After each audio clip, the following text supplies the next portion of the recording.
Boa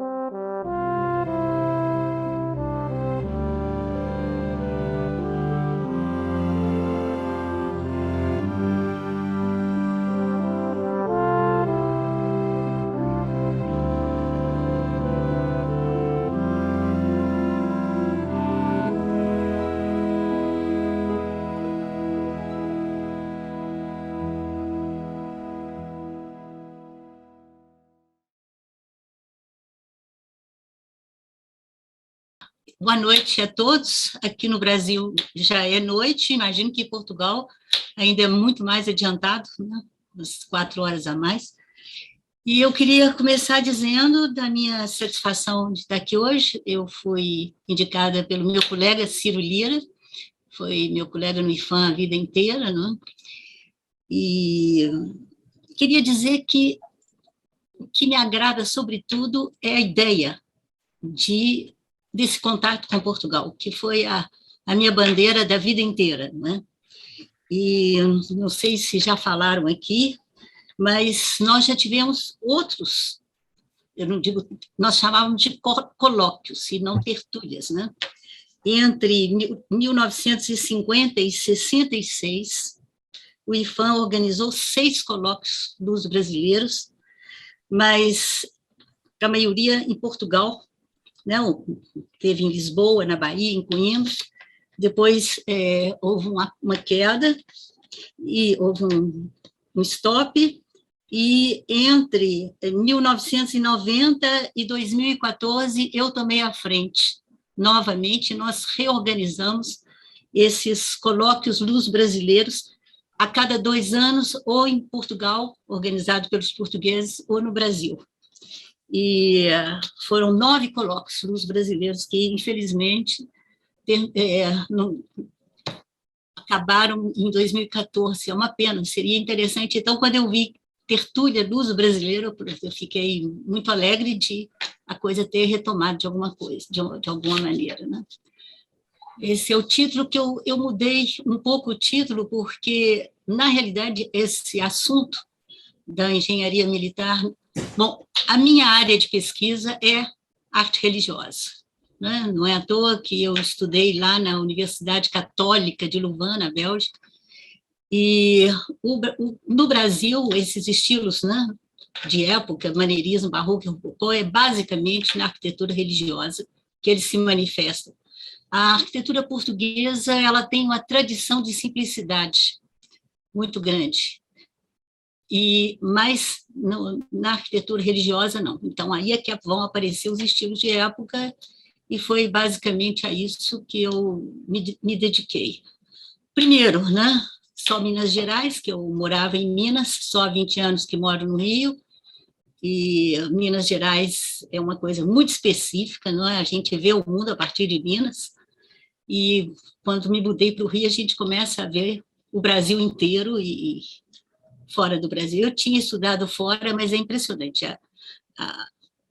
O estigma mineiro, quando a gente está em Minas, a gente vê tudo a partir de Minas. E aí eu vou dizer para vocês, não, uma certa evolução, quer dizer, então, por exemplo, profissionais portugueses, engenheiros militares, isso é uma coisa que os mineiros não se ocupam muito, né? Que o mestre maior, né, o artista maior mineiro é o famoso Aleijadinho, Antônio Francisco Lisboa, né? E ele foi engrandecido em prosa e verso como mito da identidade nacional pelo fato de ser, né, da terra e etc. Eu vou terminar aqui com uma pergunta, voltando a uma pergunta antiga, vou deixar a surpresa para o final. Mas, então, esses mestres de obras portugueses e esses engenheiros militares são muito pouco estudados, não tem muita bibliografia. Eu vou colocar aqui mais ou menos, não, os nomes que já foram levantados, mas se eu estivesse falando lá na universidade, eu já ia dizer para os alunos, olha, tem tema de pesquisa aqui para tese de mestrado, doutorado, né? São assuntos pouco ventilados. E, então, eu alarguei um pouco o tema da palestra, porque é melhor a gente falar daquilo que a gente conhece mais, não é? Do que ficar só levantando hipóteses sobre aquilo que não foi ainda estudado de forma adequada, e esses engenheiros militares carecem de mais estudo no Brasil nessa área da contribuição para a arquitetura religiosa. Então, eu vou falar, então, para falar de arquitetura religiosa, eu tenho que dar uma introdução, né, sobre os programas arquitetônicos, seculares e conventuais, e depois os 3 estilos de época que se manifestaram no Brasil, e já aventando algumas hipóteses para essa participação dos engenheiros. Então, eu vou começar, né? Bom, esse texto foi na minha apresentação, mas é sempre bom a gente ler, porque fica um pensamento mais organizado, né? A afinidade formal e estilística das construções religiosas brasileiras com as congêneres edificadas em Portugal no mesmo período é uma realidade que surpreende até mesmo os estudiosos do ramo.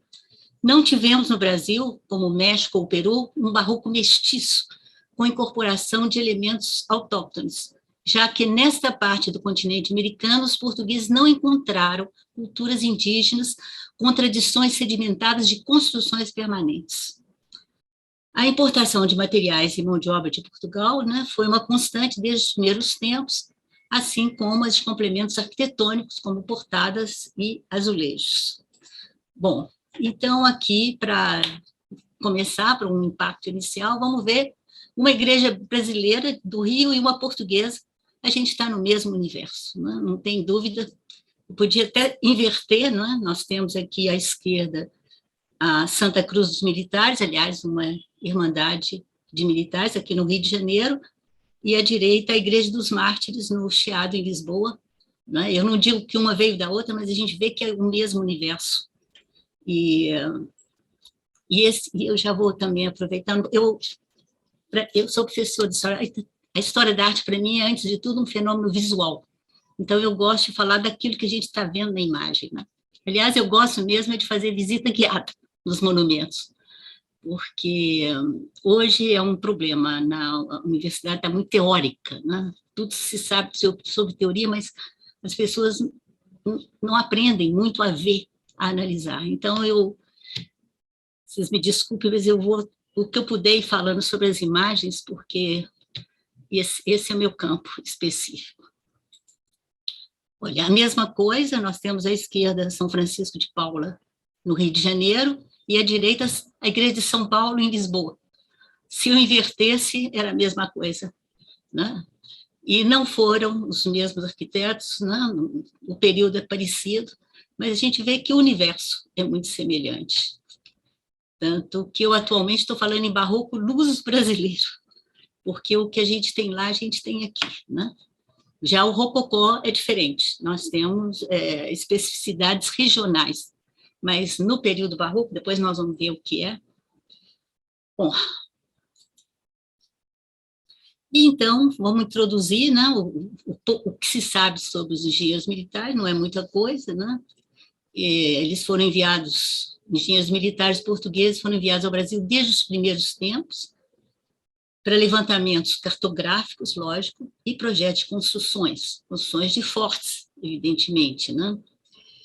Mas, tratando-se dos únicos profissionais de arquitetura com formação teórica em construções, atuaram também nas áreas civil e religiosa, sendo conhecidos os nomes de alguns desses profissionais com atuação em igrejas importantes. Então, vamos falar daquilo que a gente sabe, né? O exemplo mais importante, mais característico de uma igreja importante no Brasil, feita por um engenheiro militar, né, projetada por um engenheiro militar, é a Conceição da Praia, em Salvador, cujo projeto, de autoria do engenheiro militar Manuel Cardoso de Saldanha, foi elaborado em Lisboa, e de Lisboa veio também toda a pedra, já cortada e aparelhada, acompanhada de um mestre de obras, mestre pedreiro português, chamado Eugênio da Mota, encarregado de dirigir a construção em Salvador. Então, é uma igreja totalmente, essa aí não tem dúvida, né? Foi feita lá, desmontada, quer dizer, foi feita lá e montada aqui. Então, está aqui a igreja da Santa Cruz dos Militares, são pouquíssimas igrejas. a Igreja da Conceição da Praia, são muito poucas as igrejas com movimentação, com essa movimentação losangular de torres. Eu acho que são só 5 em Portugal. E onde é que a gente, de imediato, nota a intervenção do engenheiro militar? Na movimentação dessas formas. Porque a igreja portuguesa, nossas torres são quadradas, a planta é retangular.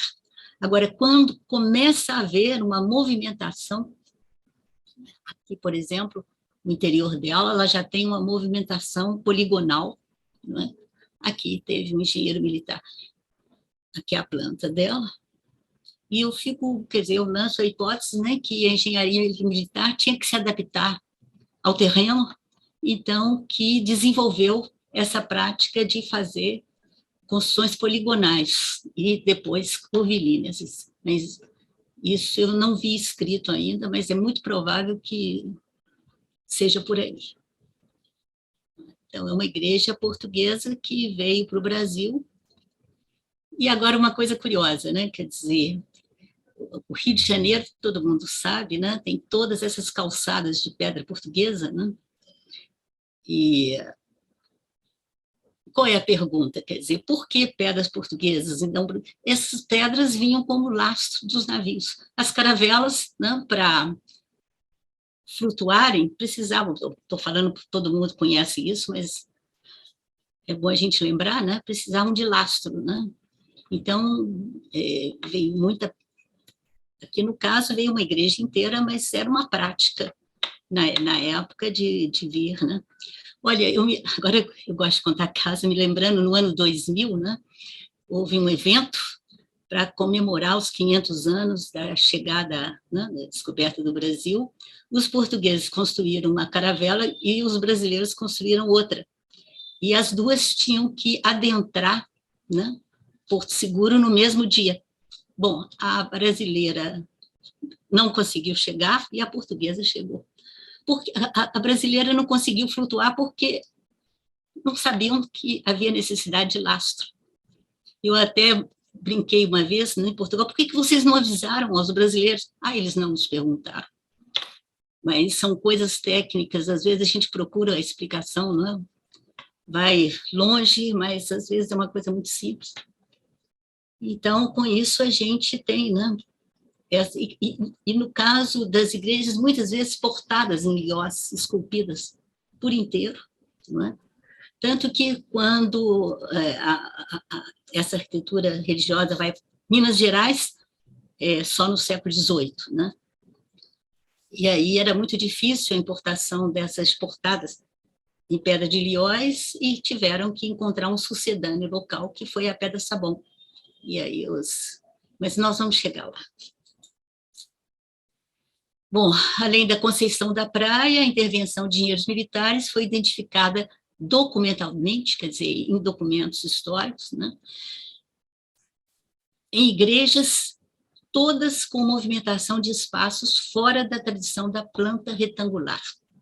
Entre elas, né, as mais conhecidas são São Pedro dos Clérigos de Recife, Nossa Senhora do Pilar e Nossa Senhora do Rosário de Ouro Preto, São Pedro dos Clérigos de Mariana, e no Rio, 4 igrejas, né? Santa Cruz dos Militares, Mãe dos Homens, Conceição e Boa Morte e a Glória do Outeiro. E eu me deparei com esse tema dos engenheiros militares quando comecei a pesquisar as igrejas poligonais e curvilíneas, essas com planta movimentada, fora da tradição da planta retangular. Pode descer um pouquinho para a gente poder ver lá em cima? Vocês estão vendo. A gente não consegue, não. Bom, estamos aqui na igreja de São Pedro dos Clérigos de Pernambuco, então vocês estão vendo, né? Essa tem, exteriormente, né, ela não foi projetada por um engenheiro militar, mas se tem esse tipo de planta, a gente sempre tem um engenheiro militar em algum lugar. Essa eu consegui provar que o desenho foi... Eu consegui né, identificado, o desenho foi aprovado por engenheiros militares, né, quando saía fora das normas da planta retangular. Bom, só aqui também uma coisa para uma identificação geral, né? Ao oposto do barroco hispânico, né, o barroco português, as igrejas portuguesas são contidas, né? Para a gente ver, não, a retórica da ornamentação é na parte interna. É muito diferente, por exemplo, da tradição hispânica, que já o exterior das igrejas é todo decorado de pedra, isso no período barroco, né? Aqui no Brasil, né, bom, então temos aqui, né, São Pedro. Quando eu falo São Pedro dos Clérigos, eu vou falar nos programas dessas igrejas, os programas arquitetônicos. Quando tem dos clérigos, é porque era de uma irmandade de clérigos, né? Tinha irmandades para todas as classes sociais, as classes raciais, etc. Então, essa exteriormente, ela mantém a tradição da planta retangular portuguesa, mas internamente ela tem essa movimentação poligonal. Vamos para frente. Bom, outra, né? Essa documentalmente, os documentos mostram que é de um engenheiro militar, Pedro Gomes Chaves, é a matriz de Nossa Senhora do Pilar. Eu já dei a lista das igrejas, mas agora estamos detalhando. Essa também é a matriz, são a igreja matriz em Ouro Preto, e essa, documentalmente, a planta é de um engenheiro militar. A planta e o construtor é sempre, os mestres de obras são sempre portugueses também, tá? E esses engenheiros militares são todos portugueses. E essa igreja, inclusive, a parte interna também, toda a talha, é de um escultor português chamado Francisco Xavier de Brito, que é tido como um dos mestres do nosso famoso Aleijadinho. Bom, eu citei todas as igrejas, essas são Pedro dos Clérigos de Mariana, que depois tem uma muito semelhante, que é Nossa Senhora do Rosário de Ouro Preto. Essas têm planta totalmente curvilínea. Isso é o que pode se falar que é a planta mais barroca, né, que existe, porque tem essa movimentação, mas, por incrível que pareça, essa não é de um engenheiro militar, é de um jurista formado em Sagrados Cânones na Universidade de Coimbra, Antônio Pereira de Souza Calheiros, e o mestre de obras também é um consultor português. Então, vocês estão vendo que todos os profissionais de arquitetura dessas igrejas coloniais citadas até agora são portugueses, né? São as mais interessantes. Essa é uma igreja barroca, mas por que ela é tão simples no interior? É porque não foi completada a decoração, né? Que era a parte mais cara sempre. É isso? Não, eu tenho que clicar aqui. Pode passar? Pode. Bom, essa agora vão as 4 no Rio de Janeiro. Essa é a Nossa Senhora da Glória do Outeiro, e é também de um engenheiro militar, José Cardoso Ramalho. A planta é mais ou menos desse período, e ela tem movimentação poligonal, né? Como vocês estão vendo, é uma igreja, eu coloquei aqui uma igreja portuguesa com a qual ela tem muita afinidade, mas eu não sei o nome do projetista. Nossa Senhora da Glória do Outeiro. Bom, uma torre só, não é? Porque não é uma igreja matriz. As igrejas matrizes é que tem 2 torres na fachada. Quando as capelas, normalmente, podiam ter as capelas, né, nesse período, podiam ter uma torre só, à direita ou à esquerda, essa centralizada. Então, vamos passar para frente. Bom, mas talvez a igreja mais interessante do ponto de vista arquitetônico não existe mais. Ela foi demolida aqui no Rio de Janeiro em 1944, quando foi aberta a Avenida Rio Branco. Então, então, olhem a movimentação. Ao que me consta, nunca houve uma tese sobre esse autor de uma planta tão interessante, tão movimentada, né? E a igreja, ela geralmente era feita a parte arquitetônica, depois ficava muito tempo para se completar a decoração interna. A decoração interna já era rococó, mas vocês estão vendo isso aqui, parece uma guarita de fortaleza, quer dizer, a gente vê que a influência está aí bem evidente, né? Vamos ver as outras, não é? Agora as 4 do Rio de Janeiro, que tem também movimentação poligonal interna. Eu mostrei aqui essa é Nossa Senhora Mãe dos Homens, engenheiro militar José Fernandes Pinto Alpuim. Esse é interessante, porque depois nós vamos ver ele em Minas Gerais, projetando o Palácio dos Governadores. E a minha hipótese final, que depois eu vou de uma outra igreja importante de lá, que eu hoje estou convencida que tem muita chance de ser dele também. Internamente, ela já é do período rococó, foi decorada. Mas agora eu vou dar as linhas gerais para se identificar se é barroco ou se é rococó, não? Então, bom, agora só um panorama geral para a gente entender melhor essas igrejas. Vamos ver os programas, né? Um arquiteto precisa de um programa construtivo, né? Até hoje, né? Você chama um arquiteto para projetar qualquer coisa. Qual é o programa de necessidades? O que vai funcionar aí dentro? Forma e função são intimamente ligados na arquitetura. É diferente de outros aspectos. Hoje se fala artes visuais, né? Na minha época se falava artes plásticas, né? Que você pode ter arte pela arte e arquitetura, não. Forma e função são interligadas, né? Então, a função são estabelecidas pelos programas. Então, os programas da Igreja, né, católica são ou seculares ou conventuais. Seculares, quem tinha a iniciativa eram os próprios colonos, ou a Igreja secular, aquela que não é conventual. Então, são os padres chamados padres seculares, né? Então, as capelas e as igrejas irmandades, iniciativa dos próprios colonos.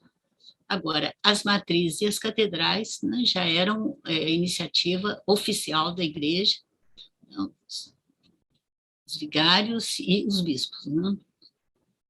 E os programas conventuais, aí, né, a iniciativa vem das ordens religiosas, e nós tivemos 4 ordens que se estabeleceram no Brasil, né, os beneditinos, os franciscanos, os carmelitas e os jesuítas. Então, para a gente entender, não é? Inclusive, uma coisa curiosa, quer dizer, o principal convento beneditino do Brasil, projeto de engenheiro militar. A gente vai se perguntar por quê, não é? E quem projetava, não é, esses... Aí, no caso, já eram os próprios religiosos das ordens que tomavam iniciativa. Por quê? Porque cada ordem religiosa dessas tinha a sua tradição, né? Conforme o local onde, na Europa, ela se estabelece pela primeira vez, né? Então, vamos voltar a isso. Então, o programa e, agora, os períodos estilísticos. Nós estamos falando do período colonial, que é a área o período que eu trabalho. Então, de 1500 até a independência, em 1822, nós temos 3 grandes estilos de época, que é o maneirismo, o barroco e o rococó. Tanto o maneirismo como o barroco vem direto da Itália. Já o rococó é um estilo francês, que depois foi adaptado para a área religiosa na Europa Central. Isso foi minha tese de doutorado. Eu passei muito tempo na minha vida quebrando a cabeça com isso, porque vocês vão ver, eu vou mostrar o interior de uma igreja barroca e uma rococó, vocês vão ver imediato que são universos completamente distintos, né?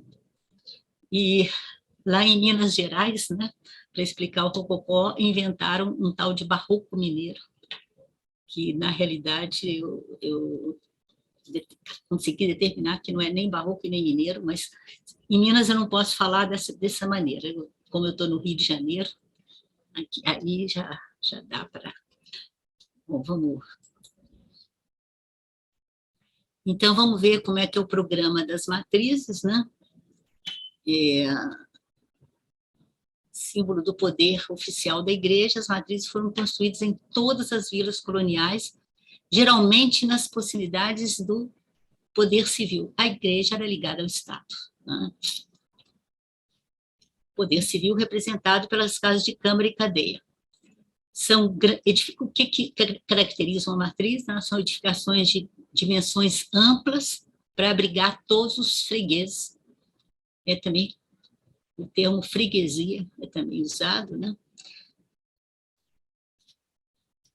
E a planta, né, dessas matrizes inclui uma ampla nave separada da capela-mor pelo arco cruzeiro, sacristia e consistório, né? Os espaços religiosos, a nave para os fiéis, a capela-mor para a celebração, né? A sacristia para preparação, né, para o culto, e consistório, geralmente, para a reunião das irmandades, porque, com exceção das ordens religiosas, todas essas igrejas seculares foram iniciativa e de construção dirigida por essas entidades, essas irmandades.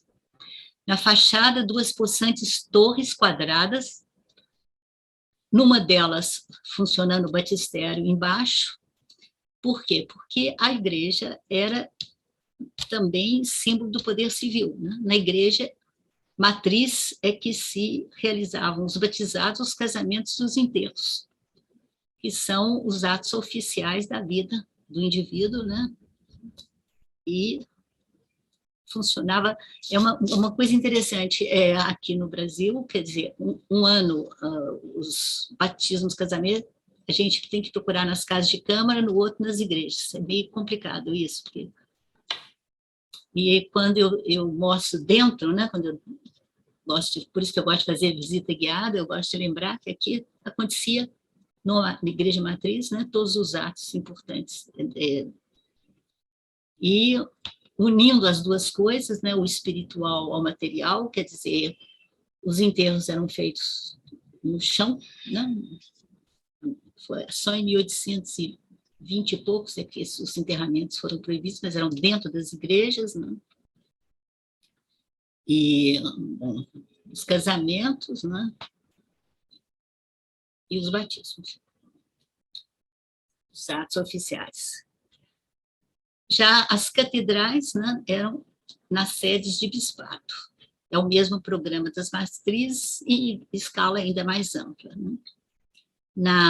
No período colonial brasileiro, quando o Brasil e Portugal estavam juntos, foram construídas ou reformadas 7 igrejas no Brasil para serem catedrais. Nas cidades de Salvador, o bispado foi constituído em 1551, foi o primeiro bispado. Depois, Rio de Janeiro e Olinda, os bispados foram instituídos em 1676. Depois, São Luís do Maranhão, em 77. Belém, e no século XVIII, né? Belém, em 1720. E São Paulo e Mariana, em Minas, em 1745. A gente tem que lembrar que a colonização portuguesa no Brasil não adentrava para o interior, eram só cidades litorâneas, né? Que foi só com a descoberta, a identificação das minas do ouro e dos diamantes na região de Minas Gerais, é que os portugueses adentraram, né? E Minas Gerais foi a primeira cidade do interior, a primeira região, a primeira província do interior a ter vilas coloniais, etc. Vamos passar. Então, essas matrizes são muito parecidas, né? 2 torres de seção quadrada. Então, eu estou mostrando aqui Paraty, que a torre não foi concluída, vocês estão vendo. muitas vezes, quer dizer, não era para ser assim, né? Essa aqui é a matriz de Cachoeiro, na Bahia. Tem assim aqui. Aí tem que estar aqui, ó. Mostra que está posicionado aqui no cantinho. Bom, Minas Gerais, um século depois, o modelo continuou o mesmo, né? Nave, capela-mor, 2 torres de seção quadrada. Essa coisa das torres também é uma coisa curiosa, que vem lá da Idade Média Europeia, porque as torres italianas, as igrejas italianas não tinham torres, né? Então, é quando vem a civilização europeia, né, vai se estender para o norte, é que as igrejas incorporam e tem tudo a ver com a arquitetura militar, né? Acho que a própria presença, agora, isso também ainda não foi...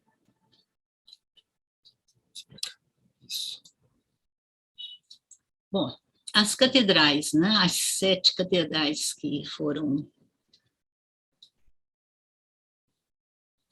Quase todas desapareceram, as do período colonial. A única que continua até hoje é a de Mariana, que eu deixei para o final, né? Aqui, bom, Sé é a mesma coisa que a catedral, né? Falando para os portugueses, né? Do latim sedes, né? Então, o que aconteceu com a de Salvador? Foi demolida. E quando os jesuítas foram expulsos do Brasil, em 1759, o bispo se apossou. Aqui está a igreja dos jesuítas, que atualmente funciona como catedral. Eu gosto de brincar porque a igreja jesuíta, né, que estava lá, a catedral ficava aqui nesse espaço. Era muito mais imponente a igreja jesuíta do que a catedral do bispo. Então, na hora que os jesuítas foram expulsos, no dia seguinte o bispo se mudou de armas e bagagens para a igreja jesuíta, que atualmente é catedral. Então, não tem o modelo tradicional da igreja portuguesa, porque aqui é uma coisa de influência italiana, vem do Jesus de Roma, não era previsto torre, né? Isso depois nós vamos voltar. Bom, então vamos ver as catedrais no Brasil, o que aconteceram com elas, né? Essa é a primeira catedral do Rio de Janeiro, que era no Morro do Castelo, e depois o Morro do Castelo não existe mais, mas depois ela ocupou muito tempo aqui, a igreja do Carmo da Antiga Sé, e atualmente é uma construção moderna. Quer dizer, não sobrou praticamente. Bom, então aqui, São Paulo nem vale a pena mostrar, vamos direto para a de Mariana, que por que a catedral de Minas Gerais se instalou em Mariana e não em Ouro Preto, né? É uma pergunta que sempre pode ser feita, né? Porque geralmente a catedral se instalava no local da matriz, mais importante. E Ouro Preto tinha 2 igrejas matrizes, o Pilar num bairro e Antônio Dias no outro. Então começou uma disputa entre as duas, né, que não foi possível determinar, então simplesmente o bispo resolveu ir construir a catedral na outra, numa cidade próxima, chamada Marique, que tem até hoje, né, tem o nome de Mariana, então, uma das rainhas lá austríacas do período. Então, o que aconteceu aqui? A igreja foi reformada, no caso, ela ainda tem os mesmos parâmetros da igreja matriz, só que a fachada, por exemplo, era uma igreja de pau a pique, ela foi refeita em pedra, e no interior já esse esplendor barroco que se manifesta, né? Nós vamos depois agora ver... Bom, a diferença básica no que diz respeito a programa de necessidades da planta de uma igreja, de uma catedral para a igreja matriz, é que a catedral tem que ter uma capela-mor, olha aqui, os locais, né? Nave, capela-mor e sacristia transversal nos fundos. Aqui são corredores laterais de circulação. Mas a catedral tem que ter uma capela-mor alongada por causa do cadeiral do cabildo, que são cônicos que assessoram o bispo, né? Uma espécie de conselho. Tanto que na hierarquia eclesiástica, o primeiro degrau é cônego, né? Depois monsenhor, depois por aí vai. Até cardeal e papa lá em cima, né? Bispo, arcebispo, cardeal. Bom, vamos ver rapidamente o programa das ordens religiosas, né? Os beneditinos que se instalaram no Brasil em 1581 foram, e a construção específica são os mosteiros, já franciscana e carmelita é convento, né? São programas diferentes, não se pode confundir, né? E o programa dessas ordens incluía, além da igreja, um claustro, que é um jardim interno, fechado, né? Porque são ordens, os monges são contemplativos, não saem do mosteiro, né? Ficam lá dentro. Então, desde a Idade Média, esse programa de necessidades foi estabelecido desde a Idade Média. E em torno desse claustro, as celas individuais para a residência dos monges e demais pontos necessários à vida comunitária em clausura. O primeiro mosteiro foi construído em Salvador, em 1584, Rio de Janeiro, 86, Olinda, Paraíba e São Paulo.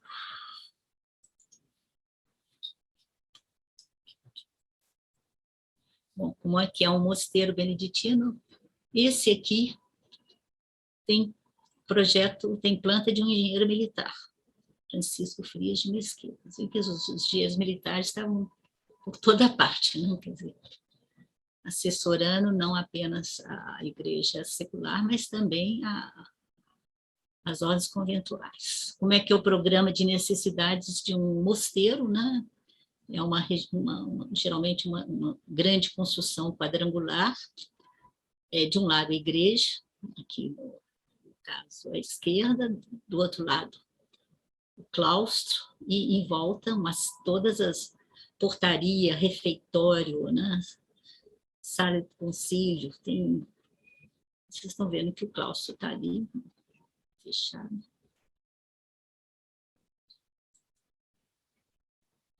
Bom, o programa dos jesuítas é completamente diferente, porque não é uma ordem contemplativa, né? E os primeiros desembarcaram em Salvador em 1549, com o primeiro governador Tomé de Souza. Como os jesuítas tinham atividades de cunho missionário e pedagógico, eles tinham as missões e os colégios nos centros urbanos. Sempre essa parte pedagógica muito importante dos jesuítas.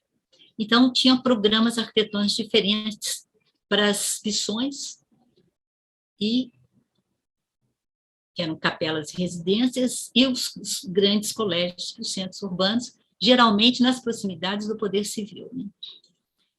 Bom, os 17 colégios jesuítas que existiam no Brasil no momento da expulsão da ordem, em 1559, desapareceram, lógico, do cenário urbano das cidades. Porque o meu colega, né, Ciro Lira, fez tese de doutorado sobre esse assunto, né? Quer dizer, a função, a utilidade, a continuação do uso é que assegura a conservação do monumento, né? Até o título da tese dele, até hoje eu me lembro, Casa Vazia, Ruína Anuncia. Quer dizer, assim, você não tem uma utilização, não há patrimônio histórico que conserve. Por que nós temos tantas igrejas conservadas do período colonial? Porque as irmandades, aqui no Rio de Janeiro, por exemplo, é uma coisa impressionante, tem 25 igrejas com irmandades em funcionamento no centro da cidade, mais que Ouro Preto. Então, por isso é que as igrejas se conservam. Bom, adaptação, vamos voltar aos jesuítas, né?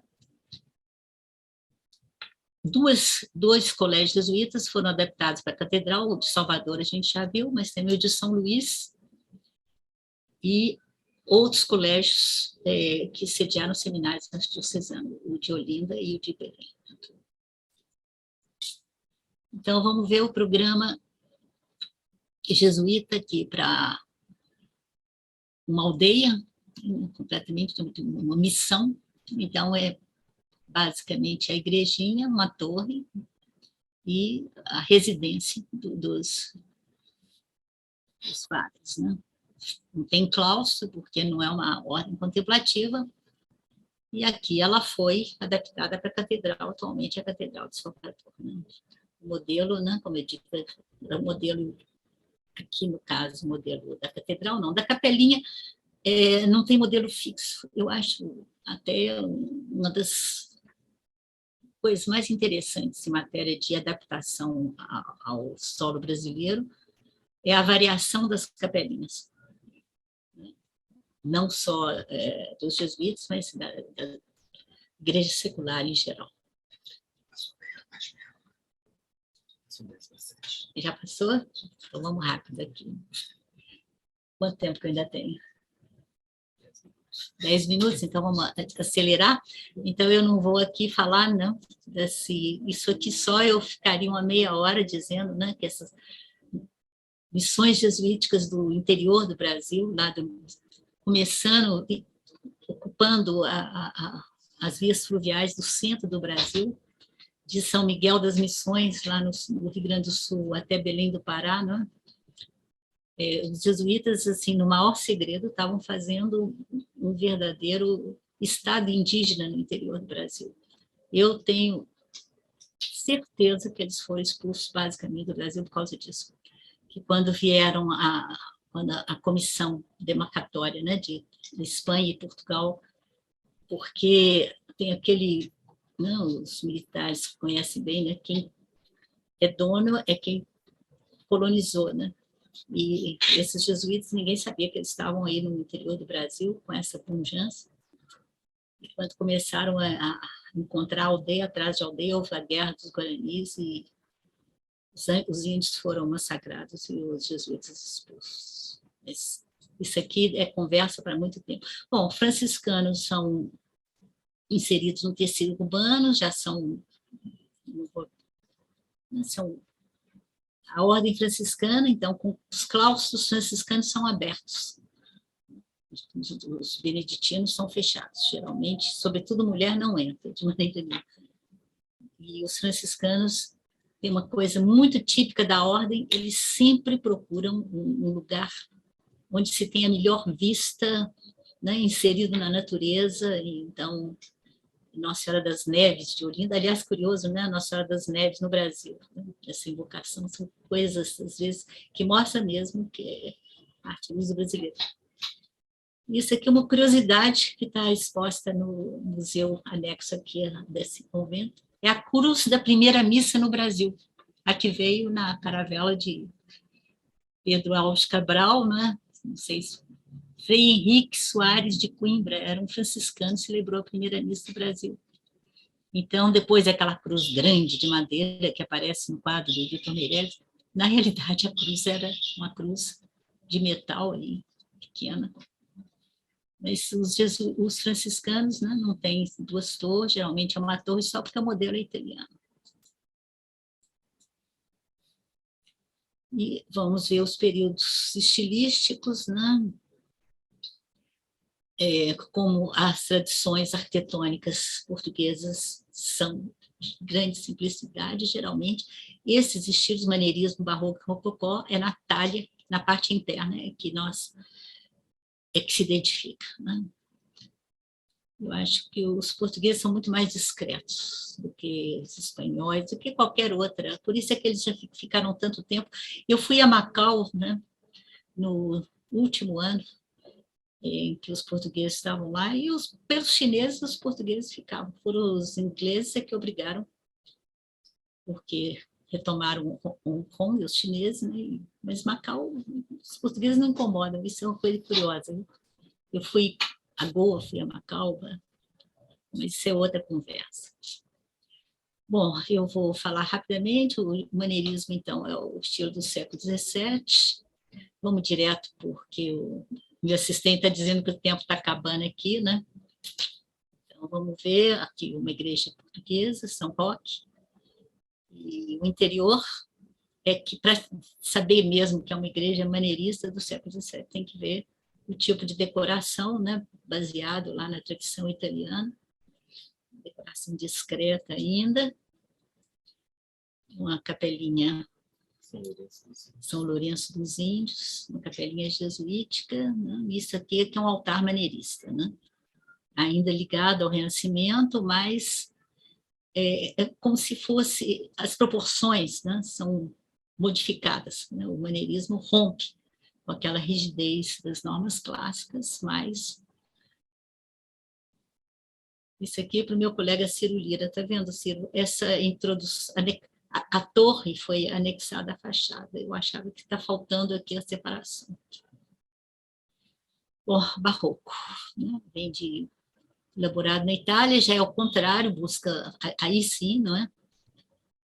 Na arte religiosa, o barroco religioso é também chamado arte da Contra-Reforma, o barroco é retórico, tem uma decoração muito importante, essas igrejas tinham que ser uma presença, né, bem chamativa da igreja, né? Estava em guerra com os protestantes. Então, mas fora aquelas poucas igrejas, o que caracterizaria, né, o barroco arquitetônico são essas plantas poligonais e curvilíneas. Nós temos poucas, né? Muito disso, para saber se uma igreja é barroca, ou rococó, ou barroco, tem que entrar. Então, é a decoração interna que vai dizer. Bom, essa daqui eu já mostrei, a outra, interior. O primeiro período, de 1700, agora barroco já é século XVIII, então o chamado barroco nacional português, que agora eu estou chamando só de barroco português, que é um barroco elaborado em Portugal, né? E a base de tudo é a coluna torça, então, a coluna que se movimenta. Né? Que o barroco busca o movimento e a decoração. Essa, por incrível que pareça, é uma capelinha pequena, Nossa Senhora do Ó de Sabará, né? Nossa Senhora da Expectação do Parto, porque a ladainha começava Ó Virgem, ficou com esse nome. E eu agora estou estudando essa decoração, chamadas chinesices, né? Esse primeiro barroco português, nós temos que pensar, né? Tem muita influência oriental e indiana, né? As caravelas estavam correndo o mundo, e a gente aprendeu, né, que era puramente decorativo, que não significava nada. Hoje eu já estou mudando de hipótese, eu acho que significava assim, que os portugueses já estavam lá na Índia, já estavam na China, só que ainda essas coisas ainda precisam ser decifradas. Por quê? Porque há 100 anos atrás, foi elaborado esse mito da identidade nacional do barroco brasileiro. Então, criaram, né, esse barroco mineiro e as coisas teriam que ter sido elaboradas aqui ou mesmo em Portugal. Né? Vamos para frente. Nesse mesmo período, já estou quase terminando o primeiro, né, esse barroco português,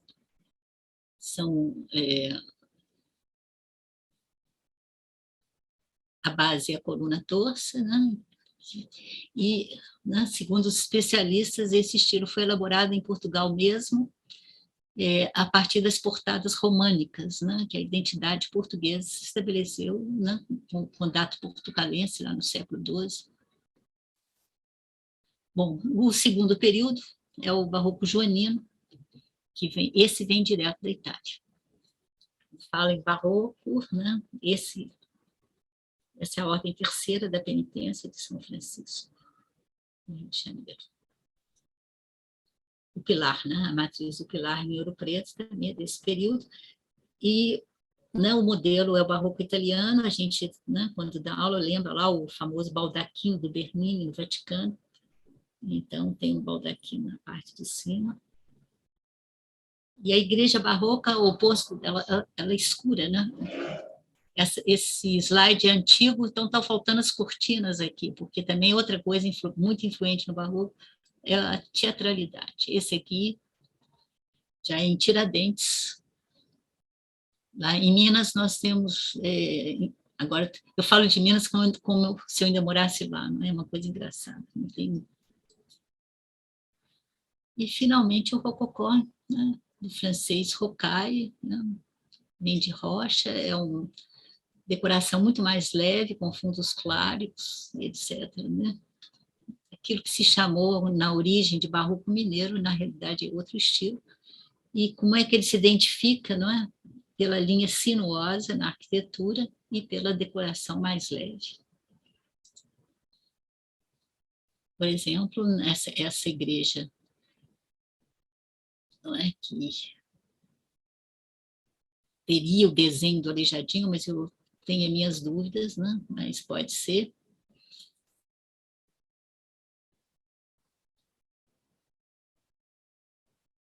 A fachada, sim, deles, tá vendo? Agora a linha sinuosa aqui, isso que já implica um... O Aleijadinho nunca foi arquiteto, nunca projetou, ele era basicamente um escultor, um talhador e imaginário, um grande escultor. Vocês vão a Congonhas, né? Aquele conjunto maravilhoso dos profetas.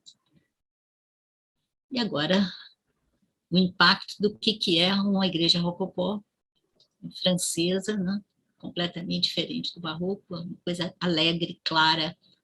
Isso aqui Lá em Minas nós tínhamos um professor que dizia que era barroco da alegria. Não é. Falasse, o barroco da alegria é um outro estilo que chama rococó, é um estilo francês, que veio, é um dos produtos do iluminismo, né? E vamos completar, né, terminar com a igreja de São Francisco de Assis de Ouro Preto. E o Aleijadinho trabalhou, Antônio Francisco Lisboa, né, o nosso mestre maior, o nosso artista maior, trabalhou 20 anos nessa igreja, fez toda a talha. Mas, por mais, né, que se queira determinar que o projeto é dele, não dá. Isso aqui é de um engenheiro militar que eu estou colocando porque reparem, não é? Eu teria que está faltando aqui a fotografia do Palácio dos Governadores em Ouro Preto, que é próxima. Então, são as mesmas guaritas, né? Essa torre circular, né, movimentada. E quer dizer, mas toda a parte escultórica é do Aleijadinho. Né? Sugestão de leitura. Quem se interessar, né, pelo assunto dos engenheiros militares no Brasil, né, teve uma tese, que foi o livro publicado em 2011, não, e chama Desenho e Desígnio, o Brasil dos Engenheiros Militares, desse período aí. E aí, pronto, né, atuaram no Brasil colonial, não se limitaram à construção de fortificações, fizeram igrejas, palácios, casas de câmara, cadeia, estradas, pontes, escais, etc. Mas assim, em Portugal nós temos um Rafael Moreira, né, que também estudou um pouco esse assunto. E agora vamos lembrar dos principais que foram citados aqui, né?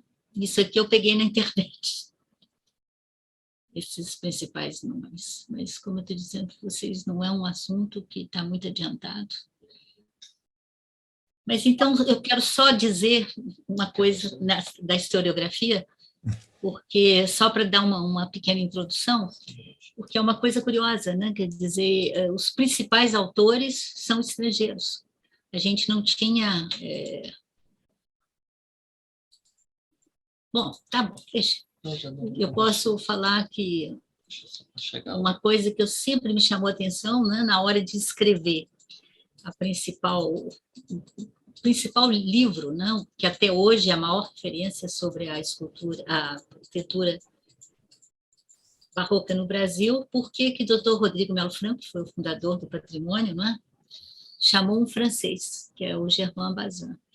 E o livro ainda é referência principal dessa arquitetura religiosa barroca no Brasil, né? O original é lá dos anos 50, e qualquer estudante de arquitetura começa com esse título.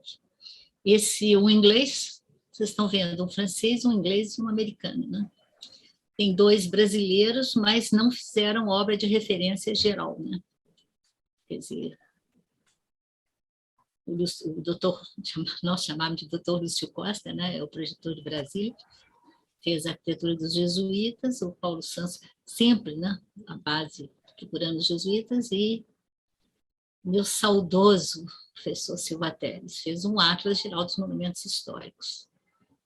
Eu coloquei o meu aqui porque ele avança nessa hipótese, é a primeira vez que o Rococó não foi... Essa tese foi feita na Bélgica, porque aqui no Brasil ia ser difícil na época, né? Agora eu acho que menos em Minas, mas parece que já está mais ou menos. Agora, na época, só queria dizer, né, que é uma coisa que eu já consegui processar, por que que, na hora de escrever, com base em todos os levantamentos do patrimônio histórico, né, precisava de um livro de referência sobre arquitetura religiosa, o barroco no Brasil, e por que que foi chamado um francês e não um americano, que é o Robert Smith, que já era um especialista nesse assunto, no barroco luso brasileiro. O Bazin não conhecia ainda nada. Estava começando, apesar de ser um grande historiador francês, mas eu consegui apurar que o Dr. Rodrigo chamou o Bazin porque queria essa linha nacionalista, e que o Robert Smith não tinha. O Robert Smith já estava no barroco globalizado, que hoje é mais moderno, né? O mundo atualmente está globalizado, então não tem mais problema, mas no início tinha. Tanto que o John Bury, que é o primeiro a falar no Rococó, né, nunca foi, não tinha sido editado no Brasil. Esse foi eu que editei o livro, consegui. Bom, acho que mais ou menos o recado foi dado. Quer dizer, vocês estão vendo, tem muito mais perguntas do que... Eu vou passar já para o Rui, preciso só mostrar uma coisa. Olha, você conhece esse livro aqui, Miriam? Ah, pois é, olha aí, esse é o livro do John Bury. Exatamente, tá? Só para mostrar que está aqui. Arte colonial no Brasil. Esse Bury não tinha sido editado no Brasil, por quê? Porque ele não estava nessa linha nacionalista, né? Já era o barroco globalizado. Eu conheci em Portugal, num congresso, e ele já era mais velhinho e conseguia editar, reunir toda a bibliografia dele. Então, hoje, eu acho que a gente precisa de ler os 3. Sim. Bazin, Bury e Robert Smith. Pronto. Muito obrigado, professora. Muito obrigado, professora Miriam, por esta aula extraordinária de arquitetura religiosa do século XVIII, principalmente. Temos já 2 inscritos. Quem quiser também fazer qualquer intervenção ou pergunta à professora Miriam pode se inscrever também, ou no bate-papo ou levantando a mão. Já temos aqui mais um terceiro, o Ciro. Mas primeiro, o primeiro inscrito, que faz sempre com muito tempo, é o Rui Carita. Então eu passaria primeiro a palavra do Rui Carita. Oi. Um beijinho grande à Miriam. Ora bem, esta questão dos arquitetos militares é uma coisa que me põe sempre um bocado de sobreaviso, porque é um problema do século XIX-XX. Porque até ao século XIX-XX só há engenheiros militares. Não há outra coisa, não há civis. Até porque toda a expansão portuguesa tem por bitola a Ordem de Cristo, incorporada na corte com Dom Manuel, mas que se mantém até ao século XVIII. O que faz com que, cativando a fazenda pública, o dízimo eclesiástico, é o Estado que cativa o dízimo eclesiástico, competia-lhe pagar as igrejas. Logo, nunca há diferença entre uma coisa e outra, porque são engenheiros, ponto final. Porque são pagos pela coroa. A gente hoje chama engenheiros militares, mas só há... Aliás, isso faz com que Portugal tenha uma coisa original em relação à Europa. Nós temos engenheiros civis, o que em parte nenhuma do mundo não há engenheiros civis, há engenheiros ponto final. Engenheiros ponto final. Ora, como nós tivemos sempre engenheiros pagos pelo governo, passámos no 19-20 a falar em engenheiros militares. Eles não eram engenheiros militares, eles eram engenheiros ponto final. Engenheiros e arquitetos que acumulavam sempre as duas coisas. Porque o governo cativava o dinheiro militar, o dinheiro religioso, a dízima eclesiástica, a dízima civil para a coroa, como é lógico, competia-lhe pagar a igreja. Logo, todas as igrejas, matrizes, as catedrais, etc., que são pagas pela Fazenda Régia, obrigatoriamente tinham que ter um engenheiro da Fazenda Régia, que era um militar. Competia ao governo pagar toda a construção global e toda a decoração da Capela Mor. A Capela Mor era sempre paga pela Fazenda Régia. E o serviço de sacristia, ou seja, o conjunto de pratas, turíbulos, navetas, caldeirinhas, essas coisas todas que serviam depois da igreja. Depois, o grande negócio das igrejas eram as confrarias. Tá. Porque as grandes famílias, o mais velho era morgado, ficava com os bens da família, o mais novo ou ia para militar, para a Índia, para aqui ou para acolá, e depois ia para a igreja e ficava como capelão da família, como é lógico também. Logo, era essa gente que depois subia na hierarquia religiosa, até chegarem a cônegos, faziam a vida negra aos bispos, como é lógico, não é? Eu na Madeira tenho bispos que morrem de apoplexia quando chegam, não é? Uma trombose, desaparecem logo. Outros, se calhar, até foram envenenados e por aí fora, porque é uma estrutura de fora que vem interferir com os interesses do irmão mais velho, que está como homem bom na Câmara, o outro irmão que está e depois outro cônego da Sé e por aí fora. Ora, isto leva a que o mais importante depois é a sacristia. Até 1830, 40, 50, não há vida oficial fora da sacristia. Tudo se passa na sacristia. A pessoa para nascer tem que ser batizado lá, ninguém casava à vontade com a primeira que lhe aparecia à frente ou coisa que era o que faltava, as famílias negociavam os casamentos e desde pequenino apontavam, olha, aquela que está a casar, aquilo era uma boa mulher para ti, e para o outro lado, olha, aquilo é um rapaz, olha, tão bom, olha a família, aquilo já estavam apontadinhos todos.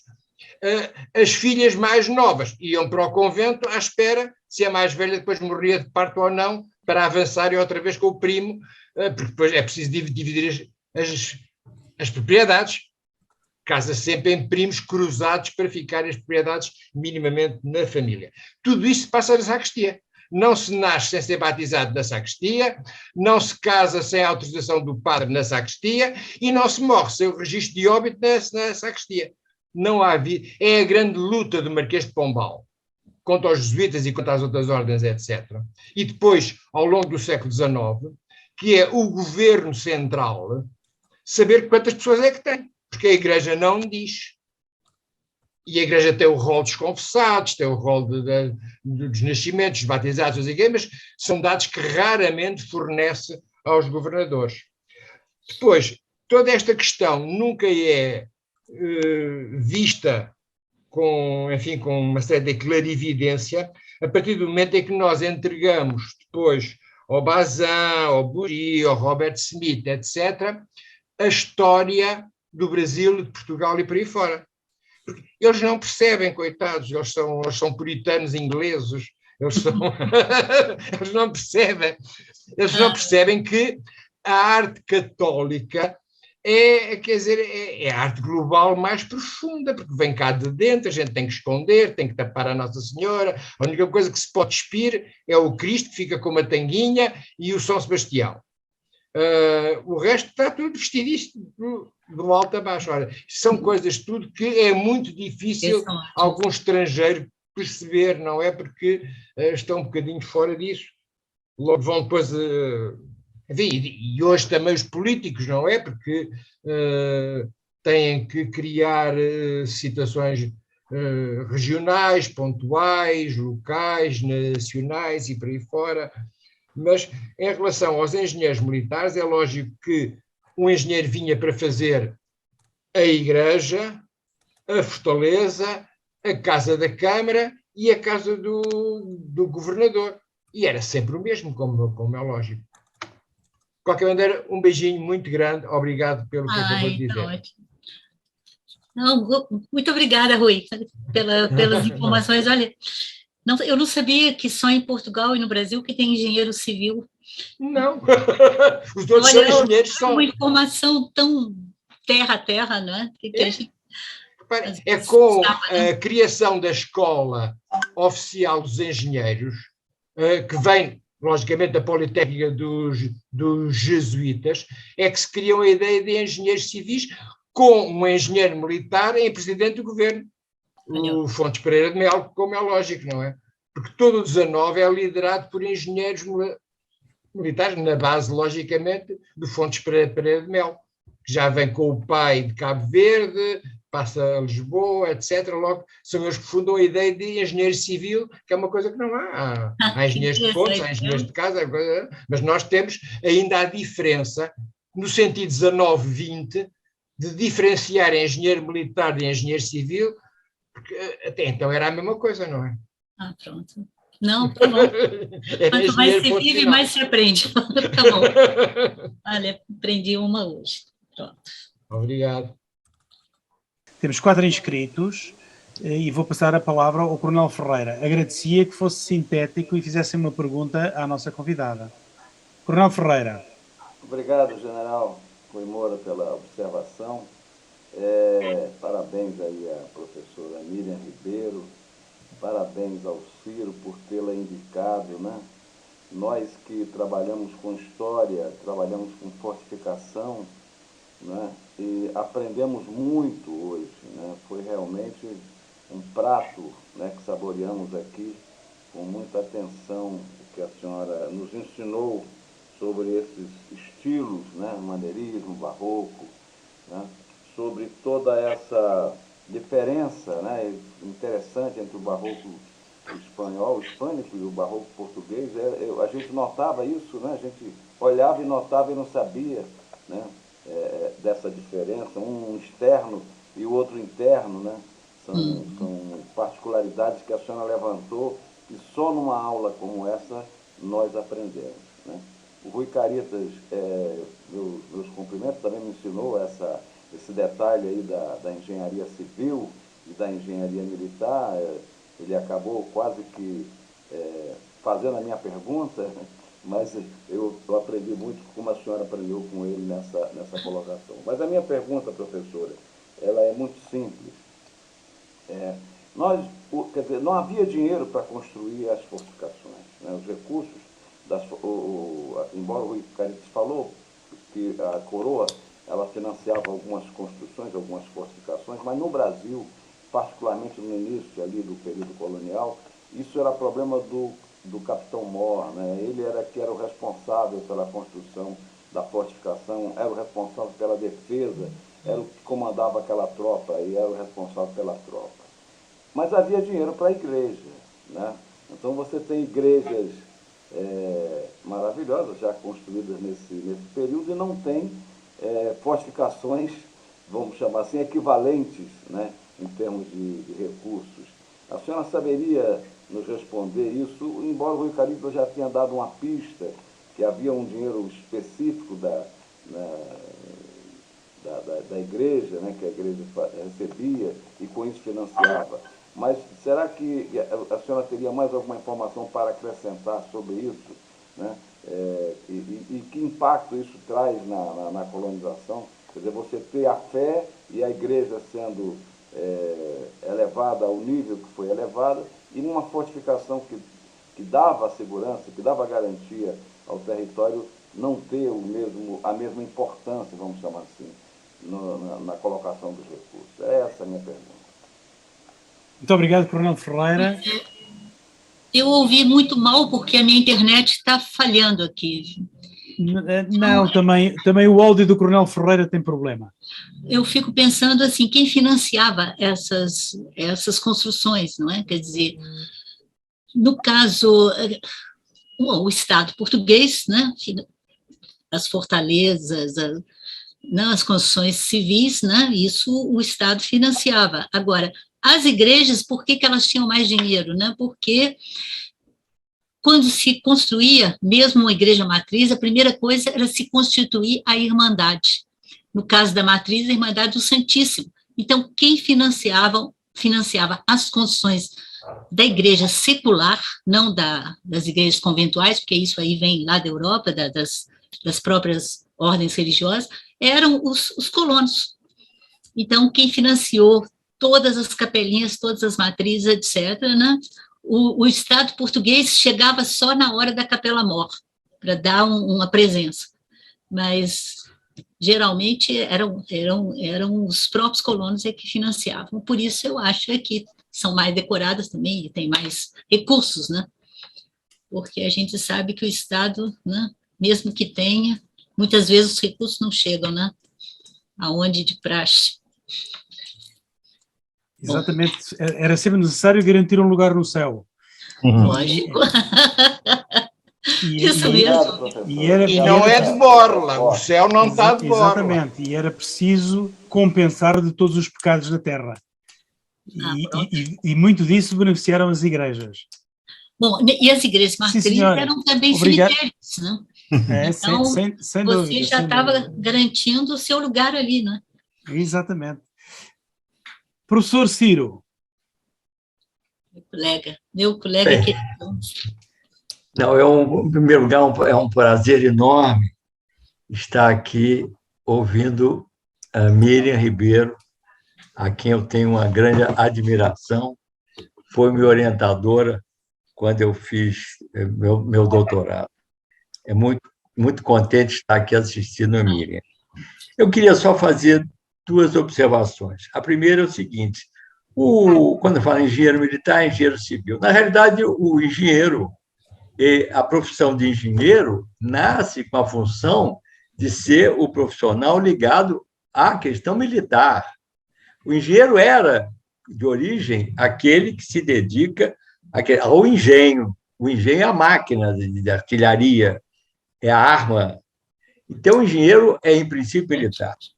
A segunda observação que eu queria fazer é o seguinte, até uma pergunta, e é uma pergunta para a Miriam, a gente não ouve falar em arquitetos. Eu entendo que, dentro do empreendimento colossal que Portugal tinha desde antes do Brasil, quer dizer, desde o século XV, de avançar, de conquistar, de se expandir um domínio pelo mundo, ele tinha no engenheiro, digamos engenheiro militar, mas era um engenheiro, o seu profissional fundamental. A quantidade de fortificações do Brasil vai a mais de 1.000 fortificações. Fortificações em Macau, fortificações na costa da África, quer dizer, na costa da Índia, na China. Então, o engenheiro era fundamental. E era natural que esse engenheiro, ao vir para o Brasil, também projetasse igrejas. A minha pergunta, então, Miriam, é o seguinte, em algum momento se cita isso que se chama profissão de arquiteto? Em algum momento, eu nunca vi, em tudo que eu li. Então, a minha pergunta é essa, e muito obrigado, é uma grande satisfação, Miriam, de te ver e te ouvir. Ai, que alegria. Que saudade do tempo que nós trabalhávamos juntos lá no IFAM, né? Minha mãe. Escuta, Ciro, não aparece o termo no período colonial, nem no século XIX. Quando é que começam os cursos de arquitetura no Brasil? Já não é uma coisa já do século XX? Eu não sei. Século XX. Então, pronto. Quer dizer, o termo não existia. eram os engenheiros, né, e os mestres de obra. Os pedreiros, quem construía eram os mestres de obra. E quem projetava, quem desenhava, podia ser qualquer um, até os padres desenhavam, né? Você vê as duas igrejas curvilinas, um jurista desenhava. Agora, o importante aí era o construtor, o mestre de obra. E agora, esses engenheiros militares para as coisas mais complicadas. Agora, arquiteto, eu acho que já é uma coisa, o termo surge muito posteriormente, né? Não sei, como eu não sou arquiteta, né? Aliás, lembrança do doutor Rodrigo, né, que me fez fazer História da Arte lá na Bélgica. Eu estava fazendo, enquanto não voltava para o Brasil, ele diz, não, faz esse curso até o final, porque no IFAM vai precisar de historiador de arte. O IFAM já tinha arquitetos desde o início, né, mas aí nós estamos nos anos 30, né. Agora lá, não. Isso quem tem que falar são os arquitetos. Rui Carita, 30 segundos. É só para dizer que o engenheiro da Fazenda Pública, da Fazenda Régia, era arquiteto.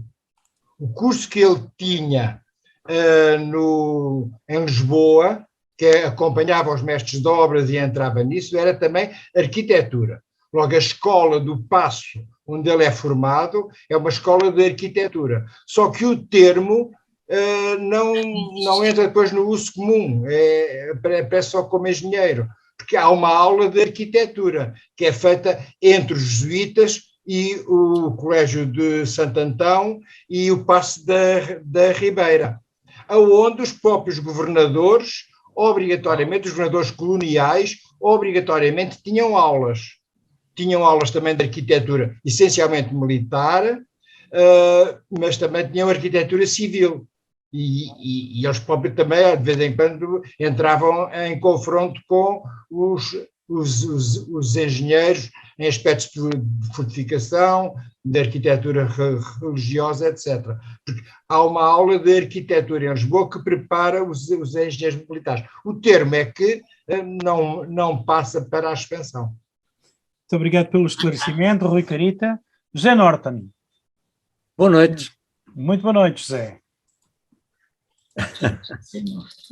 É um gosto estar aqui a ouvir esta bela palestra e estar com o meu querido amigo Rui Moura. Quer fazer alguma pergunta? Não, porque segui com muita atenção, muito interesse. A minha palestra também vai andar pelas igrejas, em parte. É verdade, eu julguei que era por causa disso. Vamos passar ao pé delas. Muito bem, sim senhora. Então eu passo para já apresento o José Norton, que é quem vai fazer a próxima tertúlia, e passava ao nosso último interventor desta noite, que é o Amaury, que tem uma pergunta. Boa noite, professora Miriam.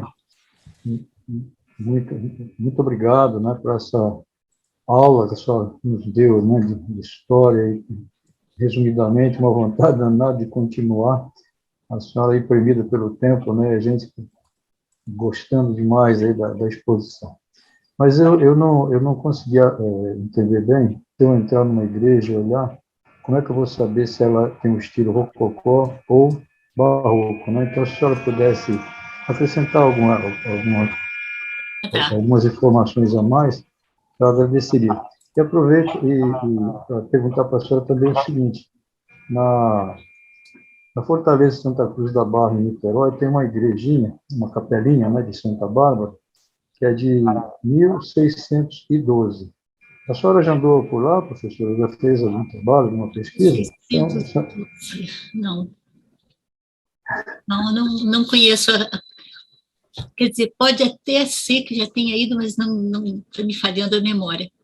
Agora, para entrar numa igreja e saber de imediato se é barroco, é rococó, ou é rococó, é só ver que tipo de sentimento que ela produz, né? O rococó é uma coisa alegre, não é? Leve, né? Condiz com o espírito das luzes. O barroco é uma coisa pesada, carregada, né? Está sempre querendo... O barroco era chamado arte da Contra-Reforma exatamente porque a função desse barroco era convencer as pessoas da verdade do cristianismo. Então tinha que ter muita decoração, não entra luz natural, né? Geralmente as igrejas são escuras e iluminadas à luz de velas, etc. Já a igreja rococó tem amplas janelas para entrar o sol, né? Tanto que foi, né, batizado de Barroco da Alegria, mas não é, né? Quer dizer, lá em Minas eu tive que dizer para eles que o Barroco da Alegria deles era outro estilo, que era um estilo francês, que não tem nada com...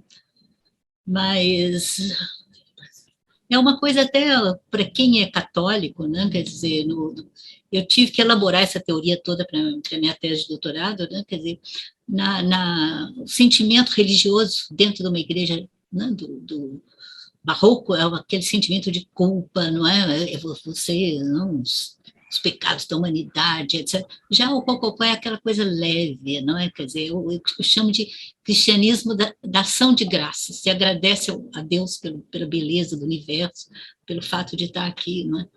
Eu rezo melhor numa igreja do rococó do que numa igreja... Aliás, esse rococó religioso foi elaborado na Europa Central, né? Porque a França não tem rococó religioso. Eu posso ajudar, Miriam? É Muito fácil. obrigado, professor. Muito obrigado. É fácil. Se a gente entrar na igreja e ficar nas últimas filas, a olhar para a magnificência, aqueles anjos todos a caírem do teto abaixo, etc., é barroco. Se a gente entrar na igreja e avançar para o altar-mor com uma certa vontade, é rococó. Pronto, tá bom.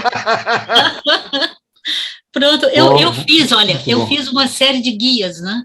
Justamente para mostrar a diferença entre barroco e rococó nas cidades brasileiras, que tem construções dos dois períodos, né? Isso daí, mas esses guias são, a gente chama grande público, né? Quer dizer, eu fico muito contente quando eu vou a Ouro Preto e tenho aqui ao Rio, ou lá em Pernambuco, e vejo os guias locais com o livrinho na mão, porque isso não é para a área acadêmica. Essa pergunta que me foi feita aí, quer dizer, como é que um leigo, né, distingue? E a sua maneira é uma delas, né? Quer dizer, mas na igreja barroca, a gente pede perdão pelo pecado, pela culpa, e etc. Na igreja do rococó, agradece a Deus pelas graças recebidas. Bom, mais ou menos, quer dizer, lógico, né? Quer dizer, nem todo mundo é católico, mas já que foi feita a pergunta... Muito obrigada, professora Miriam. Estamos mesmo a terminar. Eu iria só fazer aqui assim colocar uma questão à professora Miriam, que quando falámos dos enterramentos nas igrejas, aqui em Portugal foi mais tarde, falou nos anos 1820. É isso. Eu suponho que esses processos são sempre muito mais longos. Aqui em Portugal foi mais tarde, foi em 1846, e gerou inclusive a revolta de Maria da Fonte, que não foi exclusivamente por questão dos enterramentos fora das igrejas, com a ordem do governo por questões sanitárias, como é óbvio, mas levou a uma guerra civil, ou pelo menos revoltas populares, não apenas ligadas a isso, mas a outras questões também. Isso foram sempre processos longos, como é óbvio, isto não muda de um dia para o outro, não é por decreto que as coisas mudam. E aí no Brasil como é que foi?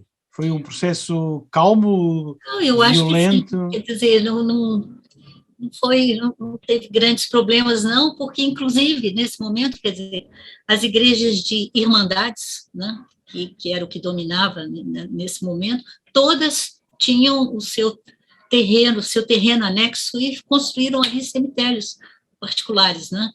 Ouro Preto só foi ter cemitério civil para a prefeitura local já no século XX.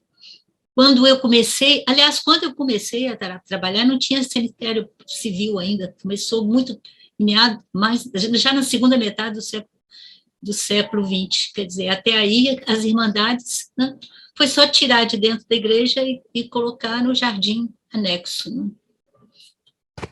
Isso foi mais tranquilo, acho que sim, pelo menos Muito obrigado, professora Miriam, trouxe-nos aqui sim um tema interessantíssimo, sobre os aspectos da construção das igrejas barrocas e das igrejas rococó do século XVIII, principalmente século XVIII, no Brasil, e a sua semelhança com tantas igrejas que há em Portugal, e poderia ter trazido muitas outras igrejas de misericórdia do século XVIII, fim do século XVIII aqui em Portugal, que são exatamente iguais ou com fronteiras, parte frontal da igreja praticamente idêntica a estas igrejas que a professora Miriam nos trouxe. E aproveitava para introduzir o nosso tertuliano seguinte, que nos vai falar dentro de 15 dias. Dentro de 15 dias vamos ter na nossa presença, pelo menos já o conhecem, é o José Norton. O José Norton é licenciado em Economia pelo antigo Instituto de Ciências Económicas e Financeiras de Lisboa e manteve a par da sua atividade profissional de economista um profundo interesse pela arqueologia e pela história de Portugal. Assinou diversos trabalhos em revistas de especialidade e participou em muitas conferências e seminários em Portugal. Foi colaborador do Centro de Estudos Interdisciplinares do século XX da Universidade de Coimbra e colaborou também no Semanário Expresso, no seu suplemento cultural nos anos de 2005 a 2008. Nos últimos anos tem publicado biografias de diversas figuras históricas portuguesas, designadamente as de Pina Manique, fundadora da Casa Pia, de Dom Pedro de Almeida Portugal, o último Távora, do Conde Farrobo, o milionário de Lisboa, e de Juliana, Condessa de Strogonoff, e ainda a biografia de Norton de Matos. Livros que têm tido, livros com uma grande fundamentação histórica, e que têm tido muito sucesso na compra de livros em Portugal. Portanto, nos últimos 12, 13 anos, o José Norton tem estado nas nossas livrarias com estas biografias históricas. Tem textos deliciosos no seu blog, que é pena do que não escrevi. E de que é que nos vai falar o José Norton daqui a 15 dias? Bem, vai falar algo sobre, também ligado a igrejas e ligado ao Portugal e ao Brasil. E referindo os casamentos que em 1729, que ligaram os dois reinos peninsulares, Portugal e Espanha, e que foram uma peça-chave da diplomacia de Dom João V.